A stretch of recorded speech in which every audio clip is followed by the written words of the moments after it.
Szanowni Państwo, ten człowiek, który stoi obok mnie, przeżył ponad 900 dni w niewoli u somalijskich piratów. Teraz porozmawiamy o jego bardzo trudnej, ale jak Państwo zobaczą, momentami z elementami humoru historii. Hello, Michael. Hi there, how are you?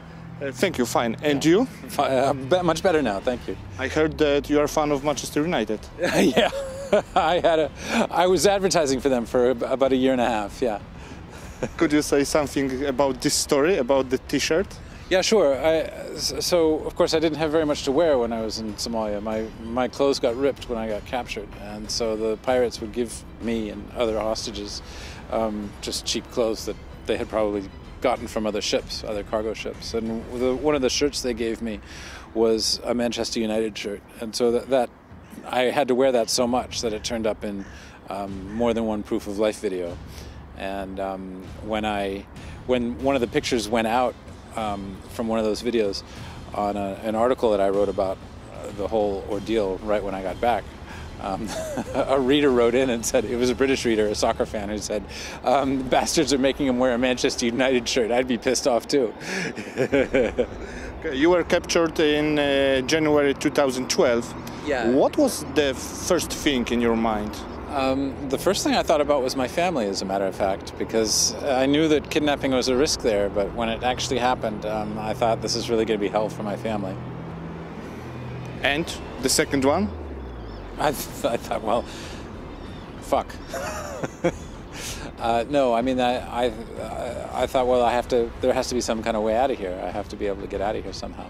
And I don't think it occurred to me that I was going to be in Somalia for quite so long. The idea that suicide was even an option, that came much later. In the first few weeks and months, I thought, well, maybe this will be over soon, you know. And fairly quickly, within 3 months, they put me on board a ship. They captured me on land, but they put me on board a ship, and life on the ship wasn't too bad. In the sense that the food was much better than it was on land, and there were friends and company, and there were other hostages. And the air was fresh, and there were no flies. But it was afterwards that I really started to consider suicide. It had crossed my mind a couple of times before that, but it became a really daily question after a year and a half in Somalia. What was the moment that you thought, yeah, I will back to my family? Oh, that went away slowly. I mean, that went away and it didn't come back until the very last day. I think that after a year and a half, I knew negotiations were going very badly, and I thought, well, it's very possible I'm not going to see my home and my family again. And so I gradually lost hope for that. And I didn't really think I was going to get out until the day it actually happened. Until about a year after the capture, I had phone calls with my mother every month or two. But then after that, there was a year and a half where the pirates wouldn't let us have any phone calls. And I think that was a tactic to pressure my mom. And no, it was horrible. I mean, we did make proof of life videos now and then. But I didn't know who they were going out to and who was seeing them. I think that not being able to talk to my family or anyone from the outside for that long was also really hard. The pirates were kind for you or brutal sometimes? No, they treat hostages just like cattle, basically. They treat them like livestock, just something to keep alive until, you know, they get money.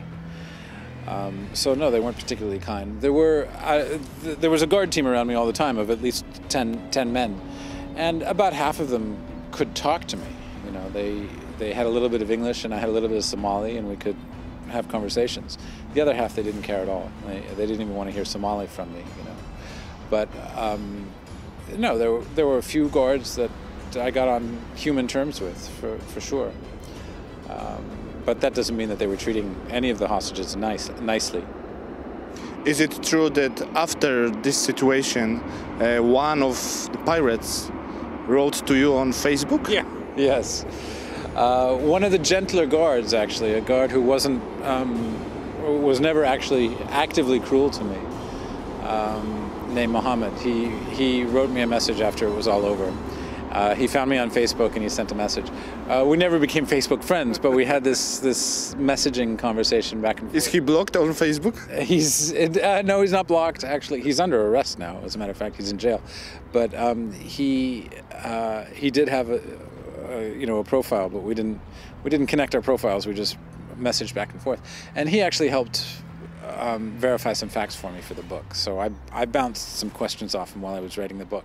So that was actually helpful.